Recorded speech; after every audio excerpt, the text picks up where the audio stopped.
Notre bateau amiral, là, il y a comme des trous un peu partout dedans. Il prend l'eau. Le chef du service de soins intensifs à Maisonneuve-Rosemont lance un cri du cœur. Son hôpital est l'un des plus vétustes au Québec. Le projet de rénovation attendu depuis des années ne peut plus attendre encore très longtemps. C'est que n'importe qui regarde ça se rend compte que ça ne sera pas là dans 10 ans. Ça ne tiendra pas pendant 10 ans. On a déposé ça en janvier sur le bureau du ministre et à partir de là, ça devait revenir en février pour qu'on passe aux prochaines étapes. Et là, c'est silence radio depuis ce temps-là. Il faut que la demande vienne du ministère de la Santé. Il faut que le ministère de la Santé dise « Moi, là, c'est un projet que je veux pousser ». Au cabinet de la ministre de la Santé, on nous répond que le projet de rénovation de l'hôpital est inscrit au plan québécois des infrastructures et demeure une priorité. On est conscient des grands besoins dans l'est de Montréal.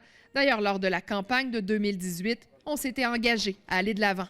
Tout ce qu'on attend, c'est un go. La crise COVID est venue exacerber des problématiques déjà bien connues, dont l'absence de climatisation. Être assis dans temps normal à écrire dans un dossier, moi, j'ai la chemise qui colle au corps. C'est qu'imaginez, vous êtes un patient, vous êtes fiévreux parce que le COVID, ça donne de la fièvre, vous avez déjà des difficultés à respirer, bien là, vous étouffez. Lundi, des travaux temporaires ont été entrepris pour améliorer l'aération et ajouter de la climatisation dans le bâtiment principal. Je pense que le gouvernement a commencé, s'est réveillé, puis a fait une bonne job. Finalement, ils ont réalisé qu'ils avaient besoin de faire quelque chose parce que le problème était quand même critique.